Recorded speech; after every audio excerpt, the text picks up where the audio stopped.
Hello everyone. आज इस video में हम मॉडल्स के बारे में सीखेंगे जो कि अपने आप में एक अलग ही सेंटेंस बनाते हैं।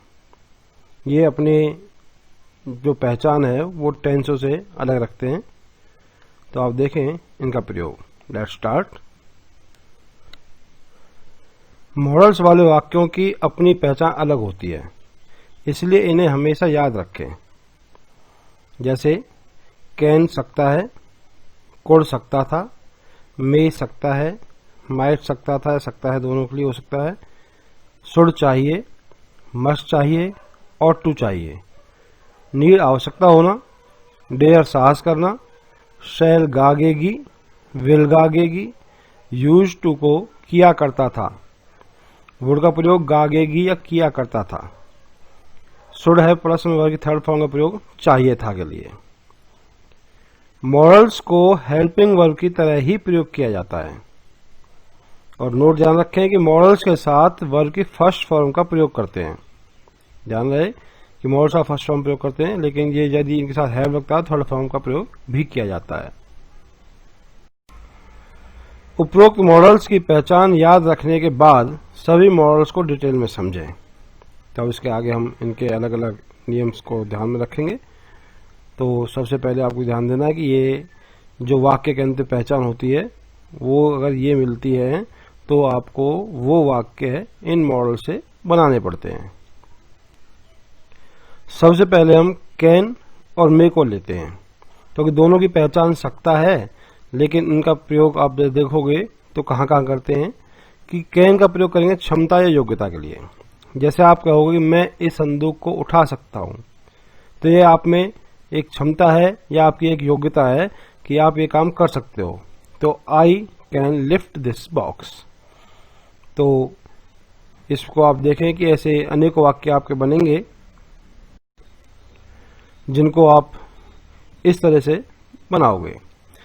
दूसरा है इसका कि सैद्धांतिक संभावना। जैसे कहा गया है कि प्रत्येक गलती कर सकता है, everyone can make a mistake. जैसे कोई भी संभावना इस लगे कि वही बिजली है वो करंट मार सकती है, तो ऐसा हो सकता है, तो वहां पे आपको कैन का प्रयोग करना पड़ता है। आदत या स्वभाव किसी का होता है, जैसे कि एक धोखेबाज व्यक्ति हमें धोखा दे सकता है, तो a deceitful person can deceive us. तो कैन को आप इन पार्ट में बांट करके याद रखेंगे। आगे है इसी को अगर हम देखें कि कैन नॉट हेल्प अगर आ जाए तो उसके बाद आपको वर्ग की फर्स्ट फॉर्म प्लस आईएनजी मिलती है, तो उसमें हिंदी क्या होगी? तो उसमें हिंदी बनेगी किए बगैर नहीं रह सकना। ये कुड नॉट हेल्प भी हो सकता है, कैन नॉट हेल्प भी। कैन नॉट हेल्प है तो प्रेजेंट में, कुड नॉट हेल्प है तो पास्ट में। जैसे लड़के जोकर पर हंसे बगैर नहीं रह सकते, तो the boys can't help laughing at the clown. तो आपको समझ में आ गया होगा कि कांट हेल्प यानी हेल्प की अपनी हिंदी नहीं बनेगी सहायता करना। ये आपका एक नियम बन जाएगा कि कैन नॉट हेल्प के साथ जीरेंड का प्रयोग किया जाता है। अब देखेंगे मे में क्या अंतर होगा। कैन और मे जब दोनों की हिंदी सेम है पहचान, तो कैन कहाँ कहाँ आएगा, मे कहाँ कहाँ आएगा? तो अनुमति में, जैसे कि श्रीमान जी क्या मैं अंदर आ सकता हूं, ऐसे वाक्य आप अक्सर स्टूडेंट्स यूज करते हैं कि मे आई कम इन सर। तो ये अपनी अनुमति मांग रहा है, तो आपको आंसर मिलेगा यस या नो वाला। दूसरा है कि संभावना के लिए, ये मौसम वगैरह के लिए आपको यूज करते हो कि आज वर्षा हो सकती है, तो इट मे रेन टुडे। इच्छा या प्रार्थना, जिसको हम ऑप्टेटिव वाक्य बोलते हैं, भगवान आपकी आयु लंबी करे, मे यू लिव लॉन्ग। तो ये आपके ऑप्टेटिव सेंटेंस कहलाते हैं जो मे से शुरू होते हैं और उसमें इच्छा या प्रार्थना व्यक्त की जाती है। इससे आगे की सो दैट के साथ, सो दैट की हिंदी ताकि होती है। तो जब हम सेंटेंस बनाते हैं हम खाते हैं ताकि हम जीवित रह सकें, तो we eat so that we may live.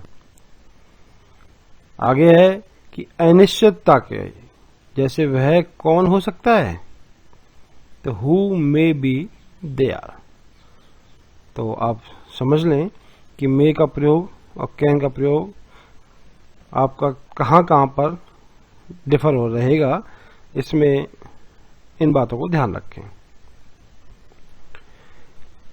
मे है प्लस वर्ग की थर्ड फॉर्म का भी प्रयोग किया जाता है, तो वहां होती है एक भूतकाल की एक संभावना, जैसे तुमने महान अशोक के बारे में सुना हो, यानी कि संभव है कि ऐसा हुआ हो, तो you may have heard about Ashoka the great. तो इस तरीके से आप may have plus third form का प्रयोग भी कहीं देख सकते हो। अब देखते हैं शुड और ऑट टू, दोनों का अर्थ चाहिए होता है। तो इसमें देखें कि पहला है कर्तव्य के साथ, कि अगर आप लोग कोई कर्तव्य को एक्सप्रेस करना है कि हमें सत्य बोलना चाहिए, आपका कर्तव्य है, ड्यूटी है, तो we should speak the truth. दूसरा है लेस्ट के साथ, और वहां उस लेस्ट की हिंदी होती है ऐसा ना हो कि परिश्रम करो, ऐसा ना हो कि तुम फेल हो जाओ, इनका असफल हो जाओ। तो work hard लेस्ट you should fail. यदि के लिए इफ के स्थान पर शर्त वाले वाक्य, यानी कंडीशन जो क्लॉज होते हैं, वहां हमें इफ के स्थान पर शुड का प्रयोग मिल सकता है। यदि तुम्हें कभी कुछ आवश्यकता हो तो मेरे पास आना। शुड यू या इफ यू, तो ध्यान दें इफ यू को चेंज किया था शुड यू में। Ever need anything come to me, तो ये आपके शुड के प्रयोग हो गए। Should have plus third form का प्रयोग किया था चाहिए था के लिए, जैसे उसे पैसे बहुत पहले चुका देने चाहिए थे, तो he should have paid the money long ago. ध्यान दें कि जब शुड के साथ हैव लगेगा तो वर्ब की थर्ड फॉर्म प्रयोग की जाएगी। आगे है ऑट टू का प्रयोग। ऑट टू का प्रयोग होता है नैतिक कर्तव्य के लिए। ध्यान दें कि ये कर्तव्य था, ये नैतिक कर्तव्य था। तो नैतिक कर्तव्य वो होते हैं जो कर्तव्य हम किसी बाह्य फोर्स के बगैर अपने आप खुद लागू करते हैं। जैसे हमें अपने देश से प्यार करना चाहिए, we ought to love our country, ये हमारा नैतिक कर्तव्य है। तीव्र संभावना किसी चीज के लिए, कि जैसे उसने परिश्रम किया है, उसे स्कॉलरशिप मिलनी चाहिए, यानी कि specially late into the night के लिए ये सेंटेंस बना हुआ है कि he has burnt midnight oil, he ought to win a scholarship. उसने परिश्रम किया है, देर रात तक जागा है पढ़ने के लिए, तो उसे एक स्कॉलरशिप अवश्य जीतनी चाहिए। तो एक तीव्र संभावना को एक्सप्रेस करने के लिए ऑट टू का प्रयोग कर दिया गया है। आगे है कि ought to have plus verb की थर्ड फॉर्म, यानी कि ये भी आपका चाहिए था के लिए प्रयोग होता है। उसे तुम्हारी सहायता करनी चाहिए थी, तो he ought to have helped you. ये आपको चाहिए था के लिए ऑट टू के बाद हैव प्लस वर्ब की थर्ड फॉर्म का प्रयोग करना होता है। चाहिए के लिए एक और मॉडल है, वो है मस्ट। तो मस्ट में आपको थोड़ा ध्यान देना, उनसे अलग होता है कुछ शुड या ऑट टू से, कि इसमें एक बाध्यता, किसी मजबूरी को दर्शाया जाए कि तुम्हें करना चाहिए जैसा तुमसे कहा जाता है, तुम्हें वैसा ही करना चाहिए जैसे तुमसे कहा जाता है। You must do as you are told. तो आपको एक मजबूरी दर्शानी है, तो आपको मस्ट का ही प्रयोग करना है, अवश्य उसे ऐसा करना पड़ेगा, उसकी मजबूरी है ऐसा करने की। एक प्रबल संभावना हो कि वह भूखा होगा, तो ही मस्ट बी हंग्री, यानी कि आप देख सकते हो कि केवल चाहिए ही पहचान नहीं आई है, इसे पहचान बदल जाती है।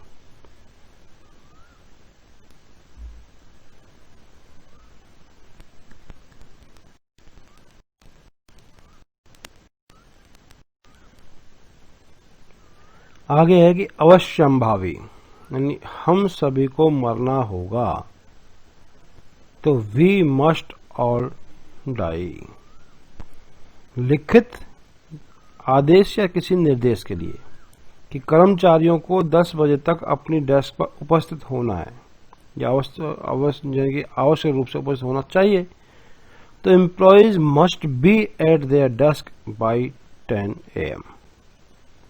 ये कोई भी आपका ऑर्डर हो सकता है किसी चीज का। कोई निषेध करना है किसी चीज को, यानी कि मना करना किसी काम के लिए कि तुम्हें उस सांप को नहीं छूना चाहिए, तो you must not touch that snake, किसी चीज को मना करने के लिए। ये आपको ध्यान देने मस्ट के लिए। मस्ट है प्लस वर्ब की थर्ड फॉर्म का प्रयोग किया था प्रबल संभावना के लिए, जैसे तुमने महात्मा गांधी के बारे में सुना होगा। You must have heard about Mahatma Gandhi, तो तुमने महात्मा गांधी के बारे में सुना होगा, वही संभावना के लिए ऐसा हुआ होगा। नीड या डेयर का प्रयोग नकारात्मक या प्रश्नवाचक वाक्यों में किया जाता है। ये दोनों मॉडल्स अपने आप में वर्ब भी हैं, इसलिए इनका प्रयोग वर्ब के रूप में किया जाता है। नीड का प्रयोग आवश्यकता होने के लिए होता है। नकारात्मक में तुम्हें स्कूल जाने की आवश्यकता नहीं है, तो you need not go to school. प्रश्नवाचक में क्या उसे वहां जाने की आवश्यकता है, नीड शी गो देयर। यदि नीड को ही मेन वर्ब बनाया जाता है, जैसे कि क्या तुम्हें मेरी सहायता की आवश्यकता है, तो यहां मॉडल को आगे ना लगा करके do you need my help, यानी नीड अपने आप में वर्ब की फॉर्म है। अगर नीड मॉडल होता तो नीड के साथ किसी एक्स्ट्रा यानी अतिरिक्त वर्ब की फॉर्म की आवश्यकता होती है। नीड नॉट हैव का प्रयोग वर्ब की थर्ड फॉर्म के साथ होता है, जिसमें होता है आवश्यकता ना होने पर भी कुछ करना। उन्हें वहां जाने की आवश्यकता नहीं थी, परंतु वे व्यर्थ ही चले गए, तो they need not have gone there. इसको आप ध्यान से समझ लें, कोई काम हो गया जो नहीं होना था। डेयर का प्रयोग देखें साहस करने के लिए आता है। नकारात्मक में मुझ में वहां जाने का साहस नहीं है, I dare not go there. और प्रश्नवाचक में तुमने उसे छूने की हिम्मत कैसे की, तो how dare you touch her. तो ये प्रश्नवाचक में आपको डेयर सब्जेक्ट से पहले यूज करना पड़ता है, उसके पहले क्वेश्चन वर्ड का प्रयोग किया गया है। यदि डेयर को ही मेन वर्ब बनाया जाता है, तुमने उसे छूने की हिम्मत कैसे की, तो how do you dare to touch her. यानी कि ध्यान दें कि यदि डेयर अपने आप में वर्ब की फॉर्म के रूप में यूज हुआ है, तो हेल्पिंग वर्ब दूसरा आएगा टेंस के अनुसार, और उसके बाद आपको बेयर इन्फिनेटिव की जगह यानी वर्ब की फर्स्ट फॉर्म की जगह इन्फिनेटिव टू प्लस वर्ब की फर्स्ट फॉर्म का प्रयोग करना पड़ता है। कुड का प्रयोग सकता था के लिए होता है। ध्यान दें, कुड और माइट पास्ट के लिए होते हैं, कि कैन का पास्ट होता है, एक मे का पास्ट होता है। तो भूतकाल की योग्यता के लिए, जैसे मेरा भाई 16 साल की उम्र में कार चला सकता था, तो ध्यान दें कि my brother could drive a car at the age of 16। सकता है भी इसकी हिंदी हो जाती है प्रश्नवाचक में, जहां इसमें विनम्र प्रार्थना का भाव होता है कि कृपया क्या तुम उसकी सहायता कर सकते हो, could you help her please. तो सकते हो के लिए यानी विनम्र प्रार्थना के लिए कुड का प्रयोग किया जा सकता है। विनम्र प्रार्थना के लिए कैन या मे की बजाय कुड का प्रयोग बेहतर माना जाता है।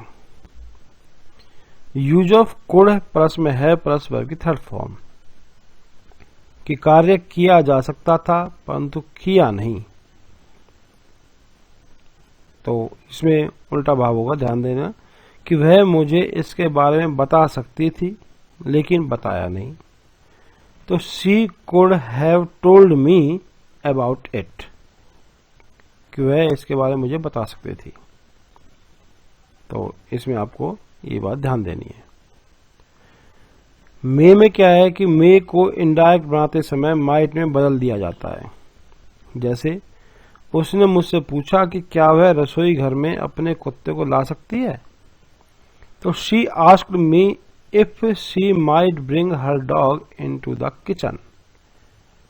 तो आप देखेंगे कि जब ये डायरेक्ट स्पीच रहेगा तो उसमें मे का प्रयोग होगा। मे आई, ये जो आपका सेंटेंस है जो इन्वर्टेड कॉमास के अंदर यूज करोगे तो मे आई ब्रिंग वाला सेंटेंस बनेगा, और जब आई को आप चेंज कर दोगे तो सी आ जाएगा। तो आपको नरेशन का नियम पता होगा तो इस बात को समझ गए होंगे। आगे है कम संभावना के लिए। जैसे आज वर्षा हो सकती है, यदि कम संभावना हो तो इट माइट रेन टुडे का प्रयोग करें। भूतकाल में उद्देश्य को दर्शाने के लिए सो दैट के साथ उसने परिश्रम किया ताकि वह पास हो सके, तो he worked hard so that he might pass. ध्यान दें ये पास्ट का टेंस है इसलिए माइट हो गया। अगर ये प्रेजेंट होता तो यहां मे हो जाता। इनकी जगह आपको कैन या कुड का प्रयोग भी मिल सकता है, कर सकते हो आप कि आप यहाँ पे कुड का लगा सकते हो और उस जो आपका जहां पे मे था वहां जो आपका कैन का प्रयोग किया जाता है। यूज ऑफ माइट के बाद हैव प्लस वर्ग थर्ड फॉर्म का प्रयोग कब होगा कि किसी संभावना, किसी अंदाजे को लगाने के लिए कि तुम रेलगाड़ी पकड़ सकते थे परंतु पकड़ी नहीं। You might have caught the train. तो ध्यान दें इसमें आपका विपरीत भाव होगा। वुड का प्रयोग गागेगी या किया करता था के लिए होता है। जैसे विल का पास्ट नरेशन में उसने मुझसे कहा तुम नहीं जाओगे, तो he told me that I would not go. तो वे जो आपका विल था उसका वुड किया जाएगा। भूतकाल की आदत के लिए वह रोजाना सुबह सैर के लिए जाया करता था, तो किया करता था यानी कि भूतकाल की आदत आएगी इसमें, इस तरह की हिंदी आएगी किया करता था। He would go for a walk daily in the morning. विनम्र प्रार्थना के लिए क्या तुम मुझे अपना नाम बताओगे, would you tell me your name. ये आप जब प्रयोग करते हो जो आदमी कोई फिजिकली वर्क नहीं करता है उस विनम्र प्रार्थना के लिए। यदि आप किसी से कुछ काम कराना चाह रहे हो तो क्या तुम एक गिलास पानी ला सकते हो, तो could you bring me a glass of water. ये फिजिकल वर्क के लिए, विनम्र प्रार्थना के लिए। वुड लाइक टू का प्रयोग होता है इच्छा के लिए कि वह जानना चाहेगा जो उसका भविष्य है। He would like to know what his future is. तो इस तरह से भी आपको वुड लाइक के साथ प्रयोग करना पड़ता है वुड का। वुड का प्रयोग रेदर के साथ होता है कि वह भीख मांगने से मरना अधिक पसंद करेगा। He would rather die than beg. If के बाद पास्ट इंडेफिनिट टेंस आए और फिर उसके बाद आपको वुड प्लस फर्स्ट फॉर्म का प्रयोग करना पड़ता है कि यदि यहां शेर आ जाए तो वह हमें खा जाएगा। तो if a lion came here he would eat us. तो ध्यान दें ये आपको कंडीशनल क्लॉज के नियम मिलता है। If a lion came here he would eat us. ऐसे वाक्यों में किसी भी संभावना को दर्शाया जाए जिसके पूरा होने की आशा ना हो तब इस नियम का प्रयोग करते हैं। अगला है इच्छा व्यक्त करने के लिए वुड दैट के साथ कि काश कि मैं अमीर होता, तो would that I were rich. Would है प्लस वर्ग थर्ड फॉर्म का प्रयोग होता है। इफ के बाद आप पास्ट परफेक्ट टेंस यूज करोगे और अगले जो क्लॉज होगा उसमें वुड है प्लस थर्ड फॉर्म का प्रयोग करते हो। यदि मैं आगरा गया होता तो मैंने ताजमहल देखा होता, तो if I had gone to Agra I would have seen the Taj Mahal. ये आपको ध्यान देना है। यूज टू का प्रयोग किया करता था वही भूतकाल की आदत के लिए कि वह प्रातःकाल सैर किया करता था, तो he use to walk in the morning.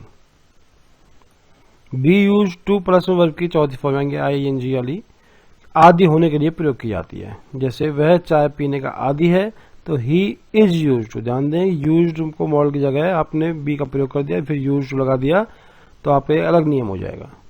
Taking tea इसके बाद प्रयोग, यानी कि जीएन का प्रयोग होता है।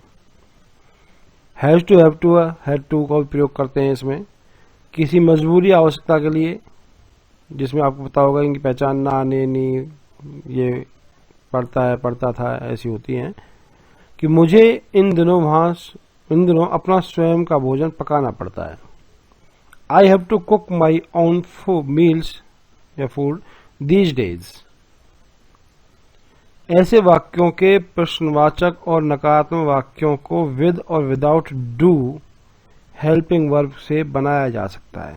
ध्यान दें कि ये अपने आप में हेल्पिंग वर्ब के रूप में भी होते हैं, और कभी कभी प्रश्नवाचक नकारात्मक में हम हेल्पिंग दूसरा यूज कर लेते हैं, इनको वर्ब के रूप में यूज कर लेते हैं। जैसे मुझे यह नहीं करना है, तो I don't have to do it, या I have not to do it. ध्यान देना कि ये तो आपकी हिंदी ये हो या ये हो एक ही बात है, पहचान में अलग हो सकती है, लेकिन इसको बनाने के तरीके हैव नॉट से बनाना है तो इस तरीके से बनेगा, और अगर आपको हेल्प में डू का प्रयोग करना है तो इस तरीके से बनेगा। प्रश्न में क्या होगा, क्या तुम्हें यह करना है या क्या तुम्हें यह करना पड़ता है, यह आपका एक वाक्य कोई सा भी, तो do you have to do it, यानी डू से बना हुआ है तो डू का प्रयोग यहाँ होगा, हैव का प्रयोग यहाँ हो जाएगा पीछे। लेकिन हैव टू से बनाना हो तो have you to do it, इस तरीके से इस वाक्य को कंप्लीट करेंगे तो हैव टू का प्रयोग इस तरीके से सीख लें।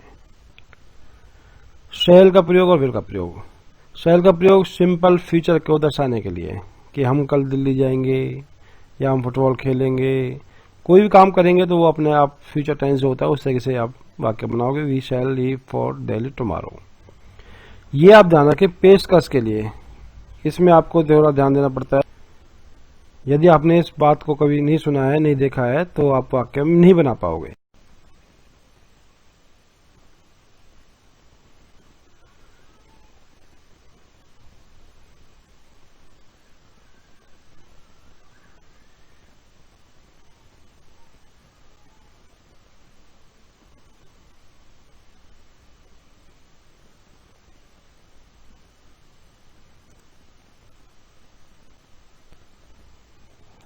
तो आपका आंसर बनेगा शैल आई फैच ए डॉक्टर। या आपका होगा क्या मैं आपकी सहायता करूं, तो शैल आई असिस्ट यू। ये आपको अपने किसी की सहायता करने के लिए, कोई काम करने के लिए अपने कोई ऑफर देते हो, पेशकश करते हो कि भाई मैं ये काम करूं, तो आप इसे बनाओगे। तो क्योंकि ऐसे वाक्यों में आपको गा की पहचान नहीं होती है तो इस तरह के वाक्य को समझ लें। किसी वायदा, इरादा, दृढ़ निश्चय के लिए शैल का प्रयोग सेकंड या थर्ड पर्सन के साथ किया जाता है, यानी उल्टा हो जाता है, शैल जहां आएगा वहां विल आएगा, वहां विल की जगह शैल आ जाएगा। तुम्हें आज छुट्टी मिल जाएगी, you shall gate leave today. Will के प्रयोग में भविष्य घटना, जैसे आपको शैल की है तो ऐसे विल की है। आप जानते होंगे शैल का प्रयोग आपका फर्स्ट पर्सन आई और वी के साथ किया जाता है, और ये विल का प्रयोग सेकंड और थर्ड पर्सन यू और ही, सी, इट और दे के साथ किया जाता है। तो वह उसकी सहायता करेगा तो ही विल हेल्प हर। किसी निमंत्रण के लिए, जैसे क्या आप भोजन करने आओगे, तो will you come to dinner. किसी प्रार्थना के लिए, क्या आप मेरी सहायता करोगे, तो will you help me. Note कि विल नॉट को शॉर्ट में वांट लिखा जाता है। तो उम्मीद है कि आपको ये मॉडल समझ में आ गए होंगे। तो प्रैक्टिस करने के लिए आप ध्यान दें, सबसे पहले आप इन मॉडल्स को याद कर लें, उसके बाद इनकी डिटेल्स में जो भी बातें बताई गई हैं उनको कंठस्थ रख लोगे तो आप हर प्रकार के मॉडल्स को बना पाओगे।